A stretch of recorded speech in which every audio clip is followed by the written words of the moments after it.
Hey, Coach. Congrats on the win and a great season.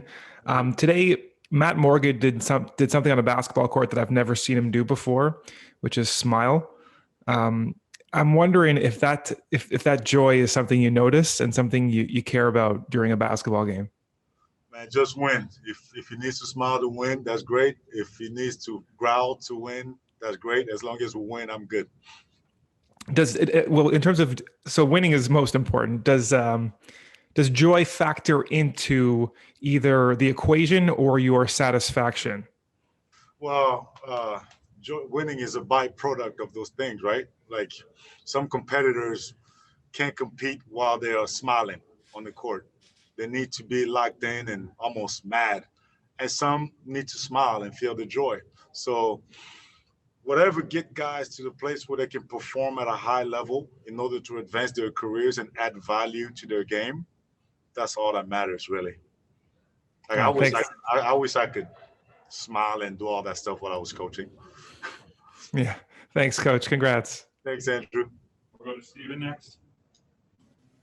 Hey, Coach. Congratulations on the strong regular season. Obviously, the job is not done yet with the playoffs. Just around the corner here on Monday. But just looking back on the regular season, I mean, this has been like a very short, truncated sprint of a season. But what have you learned about yourself personally as a coach, kind of going through this kind of unique circumstance? Well, that question was asked to me earlier, I think, by Doug. I learned so many things, right? Just that you can really coach guys up, and if you believe in something, stick with it, and help people believe it, and that your belief is spread throughout the group that you're leading through one conversation at a time and one interaction at a time. That's one thing.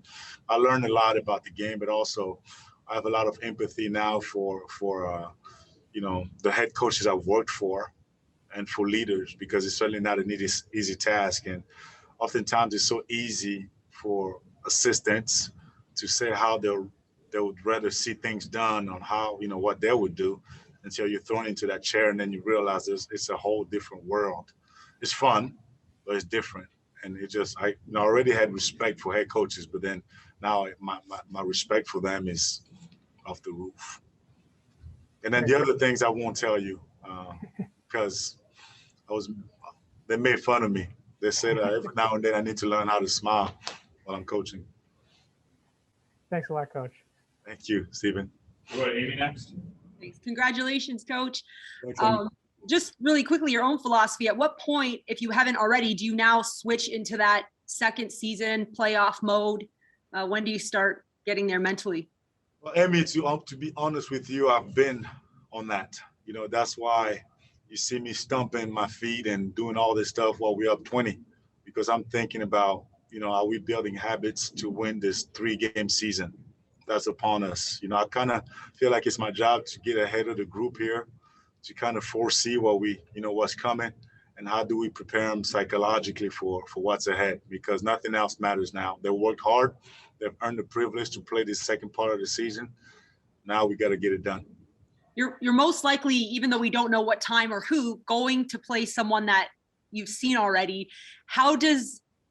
Maybe what's your advantage to getting to see someone for a second time and as long as 3 weeks? It's good. I think it's good, although you play them one time and then, we kind of just locked in on us and seeing how we doing, how we're progressing. But having played somebody one time, you kind of know who your opponent is, and you can anticipate some things. And even for these guys, kind of just remembering this player used to do what is this player's preference and what was their style of play like. We'll still need to go back and really study our opponents, but it's good. I think it's good for our players. It gives them a certain comfort there, knowing who they're facing. All right. Thanks. Congratulations. We've totally enjoyed watching you guys play these last 15 games. So thank you so much, Amy. Thank you so much. Go to Randy.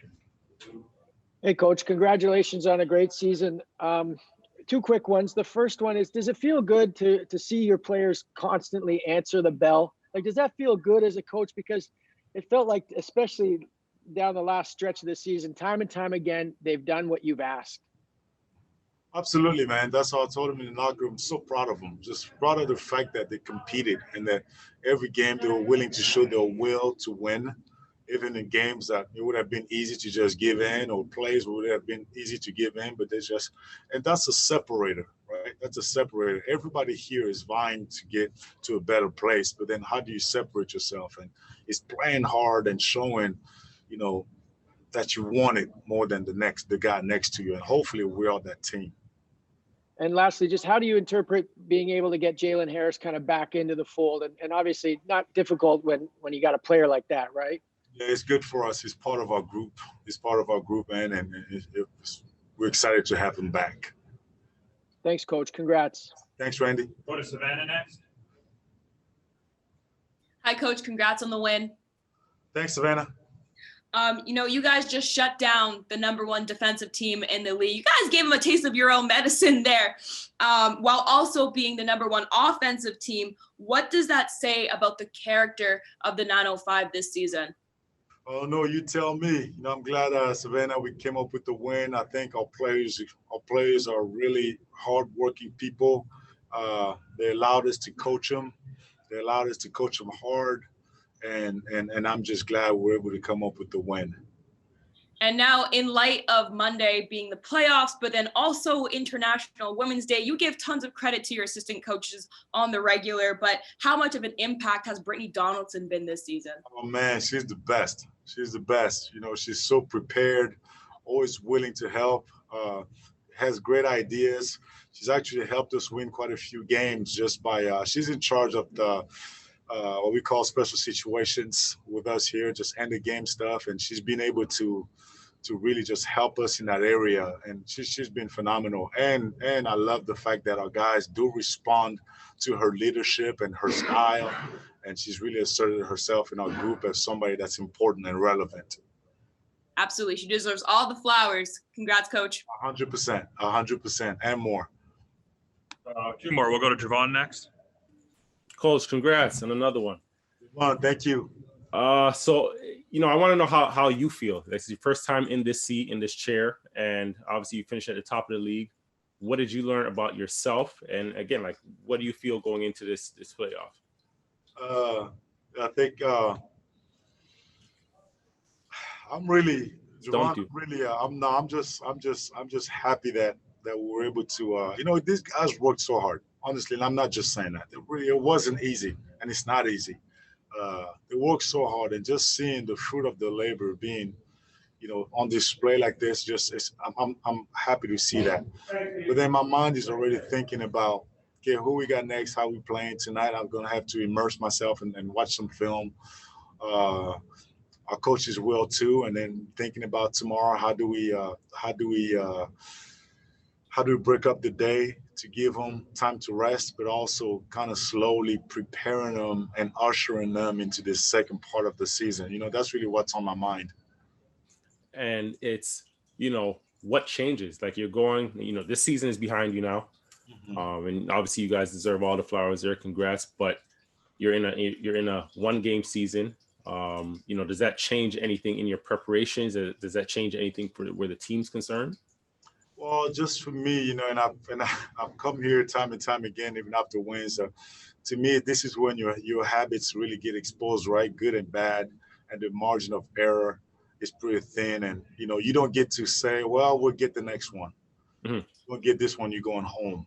And I think that naturally kind of puts people on edge a little bit. I believe we're a good team. I believe we have what it takes to win this thing. But human nature is there, so we'll have to keep injecting confidence, but also really get them so prepared that they go out there completely relaxed and ready to do what they've been doing thus far. All right. And last one, now that you're at this point, I know you got some advice before the season started, but now that you're at this point here, has from any of your friends and colleagues across the NBA giving you some advice that stuck? Yes, quite a few. Masai told me to just make sure you lead with empathy. I think that's one stuck with me. And then also a former NBA coach told me, let your team reflect you. And hopefully we're able to accomplish that. Appreciate you. Good luck the rest of the way. Thank you so much, Javon. Mike. Bonjour coach, félicitations pour cette magnifique saison et cette équipe qui est vraiment un régal à voir jouer.